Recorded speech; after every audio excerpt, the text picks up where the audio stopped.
വിദ്യാർത്ഥികൾക്ക് chapter 2 part 2ലേക്ക് സ്വാഗതം. നമ്മളിന്ന് പറയുന്നത് ഓർഡർ ഓഫ് മാഗ്നിറ്റ്യൂഡ് എന്ന് പറയുന്ന ഒരു ടോപ്പിക് വെച്ചാണ് ആരംഭിക്കുന്നത്. എന്താണ് ഓർഡർ ഓഫ് മാഗ്നിറ്റ്യൂഡ്? നമുക്കറിയാം, ഭൂമിയിൽ നിന്ന് സൂര്യനിലേക്കുള്ള ദൂരം വളരെ വലുതാണ്. അത് നമുക്ക് ന്യൂമറിക്കൽ സംഖ്യ കൊണ്ട് സൂചിപ്പിക്കാൻ ഭയങ്കര ബുദ്ധിമുട്ടാണ്. അപ്പോൾ നമ്മൾ അതിൻ്റെ ഡിസ്റ്റൻസ് നമ്മൾ പറയുമ്പോൾ വേണമെങ്കിൽ 1.4, ഞാൻ ഒരു എക്സാമ്പിൾ പറയുന്നുണ്ട്, 1.5 × 10⁻15 മീറ്റർ എന്ന് പറഞ്ഞു. എന്ന് വെച്ചാൽ 15 ഇട്ടതിന് ശേഷം 14 പൂജ്യം ഇടുക. അത് നമുക്ക് വായിക്കാൻ തന്നെ പറ്റില്ല. അപ്പോൾ അത്തരം സംഖ്യകളെ നമ്മൾ 10ൻ്റെ പവറിൽ സൂചിപ്പിച്ചാൽ നമുക്ക് കുറച്ചുകൂടി ഈസി ആയിട്ട് തന്നെ വായിക്കാൻ പറ്റും.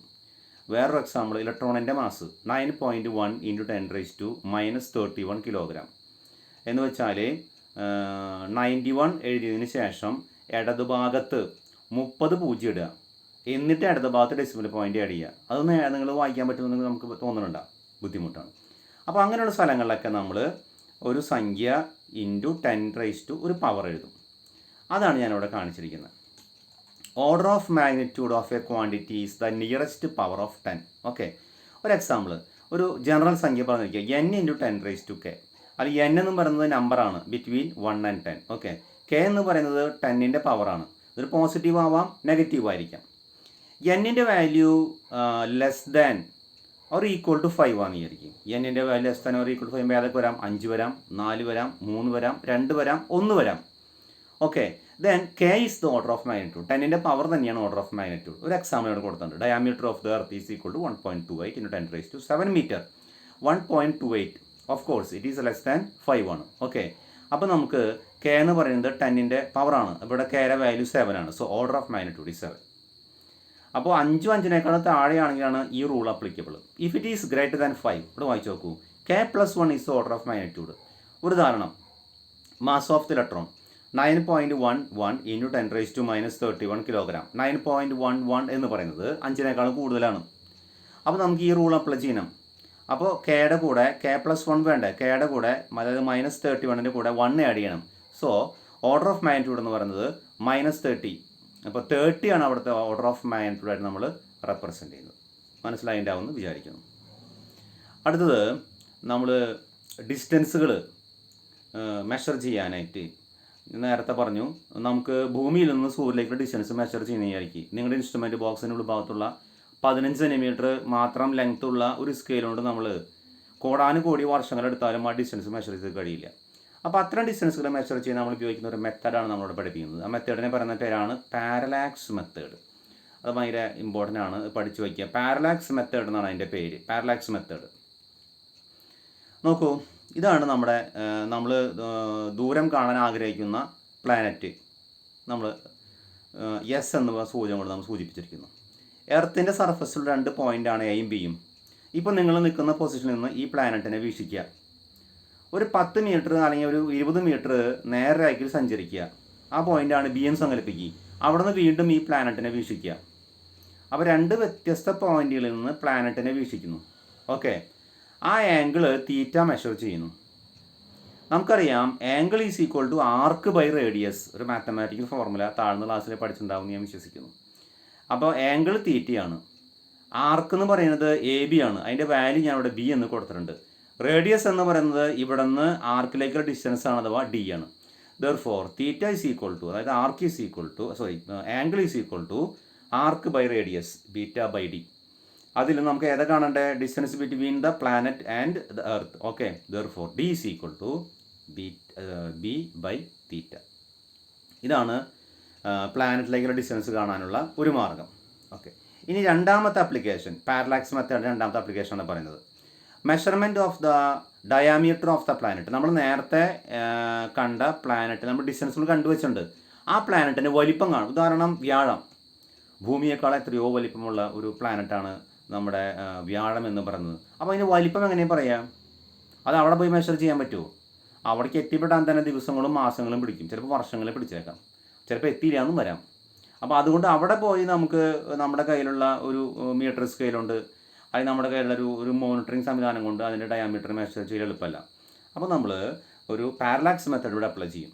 നോക്കൂ, ഭൂമിയുടെ സർഫസിൽ നിന്ന് ഈ പ്ലാനറ്റിൻ്റെ ഡയാമെട്രിക്കലും ഓപ്പോസിറ്റുള്ള 2 പോയിന്റുകൾ എയും ബിയും നമ്മൾ വീക്ഷിക്കും ടെലിസ്കോപ്പ് കൊണ്ടോ അല്ലെങ്കിൽ മറ്റ് സജ്ജീകരണം കൊണ്ടോ. ആ ഡിസ്റ്റൻസ് എ ബി അതിൻ്റെ ഡയാമീറ്റർ ആണല്ലോ ഡി എന്ന് പറയുന്നതാണ്. ആൽഫ നമുക്ക് മെഷർ ചെയ്യാൻ നമ്മുടെ ഒരു ഉപാധിയുണ്ട്. പ്ലാനറ്റിലേക്കുള്ള ഡിസ്റ്റൻസ് നമ്മൾ ഓൾറെഡി മുൻപ് കണ്ടുവച്ചിട്ടുണ്ട്, ഡി ആണ്. വീണ്ടും ആ ഫോർമുല അപ്ലൈ ചെയ്യുന്നു. Angle is equal to arc by radius, therefore alpha is equal to D by D. അതിൽ നമുക്ക് സ്മോൾ ഡി അല്ലേ കാണണ്ടേ, small D is equal to D alpha. അപ്പോൾ എന്ത് കിട്ടി, ഡയാമീറ്റർ ഓഫ് ദ പ്ലാനറ്റ് കിട്ടി. ഇനി അടുത്ത പോയിന്റ് റേഞ്ച് ഓഫ് ലെങ്ത്തുകളാണ്. നമ്മൾ ചില ഡിസ്റ്റൻസുകൾ മെഷർ ചെയ്യാൻ നമ്മൾ വളരെ ചില പ്രത്യേക നമ്മൾ ഉദാഹരണം മില്ലിമീറ്റർ 10⁻³ മീറ്ററാണ്, കിലോമീറ്റർ 10⁻³ മീറ്ററാണ്. അതേപോലുള്ള ചില യൂണിറ്റുകൾ ഇവിടെ ഞാൻ സൂചിപ്പിക്കുന്നു. നമുക്ക് വേറെ വർഷങ്ങൾ ചോദിക്കാറുണ്ട്, അപ്പോൾ അതൊന്ന് ഓർമ്മയിൽ വയ്ക്കുക. ഒരു ഫെർമി എന്ന് പറയുന്നത് സൂചകം 1F, അത് അതിൻ്റെ എഫ് ആണ് ഫെർമിയുടെ സിമ്പിൾ. അതിൻ്റെ വാല്യൂ 10⁻⁻15 മീറ്ററാണ് കേട്ടോ. ഒരു ആങ്സ്ട്രം വളരെ ചെറിയ വസ്തുക്കളുടെ ഡിസ്റ്റൻസുകൾ മെഷർ ചെയ്യാനാണ് ഫെർമി, ആങ്സ്ട്രം, നാനോമീറ്റർ, മൈക്രോണൊക്കെ ഉപയോഗിക്കുന്നത് കേട്ടോ. ഒരു ആങ്സ്ട്രം എന്ന് പറയുന്നത് ഇവിടെ അതിൻ്റെ സിമ്പിൾ നോക്കൂ, 1A⁻0 ആണ്, ഈക്വൽ ടു 10⁻⁻10 മീറ്ററാണ് 1 ആങ്സ്ട്രം. 1 നാനോമീറ്റർ 10⁻⁻9 മീറ്ററാണ്. 1 മൈക്രോൺ 10⁻⁻6 മീറ്ററാണ്. ഇതൊക്കെ ചെറിയ ഡിസ്റ്റൻസുകൾ മെഷർ ചെയ്യാൻ ഉപയോഗിക്കുന്ന സൂചകങ്ങളാണെങ്കിൽ, ഇനി പറയാൻ പോകുന്ന വലിയ ഡിസ്റ്റൻസുകൾ മെഷർ ചെയ്യാൻ ഉപയോഗിക്കുന്ന ചില യൂണിറ്റുകളാണ്. ഓക്കെ, ആസ്ട്രോണമിക്കൽ യൂണിറ്റ് സൂചിപ്പിക്കുന്നത് AU എന്ന് പറയുന്നതാണ്. ഈ ആസ്ട്രോണമിക്കൽ യൂണിറ്റിനെയും ആങ്സ്ട്രത്തിനും നമ്മൾ തെറ്റിദ്ധരിക്കരുത്. ആങ്സ്ട്രം 10⁻⁻10 അഥവാ ചെറിയ ഡിസ്റ്റൻസുകൾ മെഷർ ചെയ്യാൻ ഉപയോഗിക്കുന്ന ഒരു റേഞ്ച് ഓഫ് ലെങ്ത് ആണ്. ആസ്ട്രോണമിക്കൽ യൂണിറ്റ് എന്ന് പറയുന്നത് it is the distance between the star sun and the planet earth. ഭൂമിയും സണ്ണും തമ്മിലുള്ള ഡിസ്റ്റൻസിനാണ് നമ്മൾ എന്ത് പറയുക, ആസ്ട്രോണമിക്കൽ യൂണിറ്റ് എന്ന് പറയുന്ന സൂചകം കൊണ്ട് പറയുന്നത്.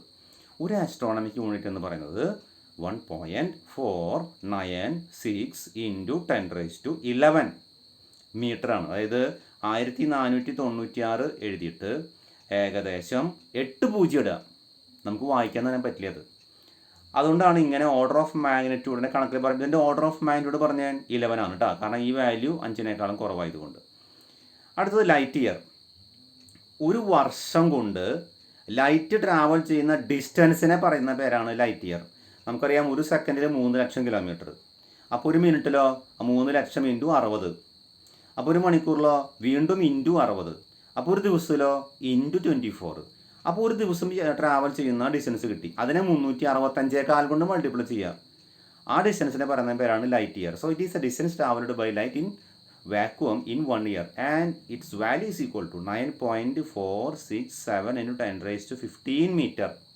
ഓക്കെ, ഇതിൻ്റെ ഓർഡർ ഓഫ് മാഗ്നിറ്റ്യൂഡ് പറയൂ. ഇതിൻ്റെ വാല്യൂ 5-നേക്കാളും കൂടുതലായതുകൊണ്ട് 15ൻ്റെ കൂടെ 1 ആഡ് ചെയ്യണം. K+1 അല്ലേ, 16 ആണ് ഓർഡർ ഓഫ് മാഗ്നിറ്റ്യൂഡ്. അടുത്തത് പാർ സെക്കൻഡ് അഥവാ പാരലാക്റ്റിക് സെക്കൻഡ് എന്ന് പറയുന്നൊരു സംഭവമാണ്.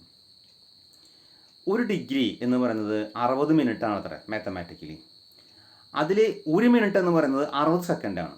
എന്ന് വെച്ചാൽ 1 ഡിഗ്രി എന്ന് പറയുന്നത് 3600 സെക്കൻഡ് ആണെന്ന് വേണമെങ്കിൽ പറയാം. അങ്ങനെയുള്ള 3600 സെക്കൻഡിൽ ഒരു സെക്കൻഡിൽ എത്ര ഡിസ്റ്റൻസ് കൊണ്ട് ഒരു ആസ്ട്രോണമിക് യൂണിറ്റ് വ്യത്യാസപ്പെടുന്നു എന്നുള്ളതാണ്. ഒന്ന് വായിച്ചു നോക്കൂ. It is the distance at which an arc length 1 astronomic unit subtends an angle of 1 arc second. It is the largest unit of distance used in astronomy. ഈ ആസ്ട്രോണമിക് യൂണിറ്റിനേക്കാളും 10⁻11 ആണ് കേട്ടോ. ലൈറ്റ് ഇയർ 10⁻15 ആണ്. ഇവിടെ വായിച്ചു നോക്കൂ, 10⁻16 ഓർഡറിലാണ് പാർ സെക്കൻഡ് എന്ന് പറയുന്നത്. അപ്പോൾ ഇവിടുത്തെ റേഞ്ച് ഓഫ് ലെങ്ത് വളരെ കൂടുതലാണെന്ന് അർത്ഥം. അപ്പോൾ ഏറ്റവും വലിയ ഒരു ഡിസ്റ്റൻസ് ലാർജസ്റ്റ് യൂണിറ്റാണ് നമ്മുടെ പാർ സെക്കൻഡ് അഥവാ പാരലാക്റ്റിക് സെക്കൻഡ്. ഇത്രയാണ് നമ്മൾ പാർട്ട് 2 പറയാനുള്ളത്. അടുത്തൊരു ഭാഗമായി നമുക്ക് എത്രയും പെട്ടെന്ന് കാണാൻ പറ്റും എന്നുള്ള വിശ്വാസത്തോടെ നിർത്തുന്നു. Thank you.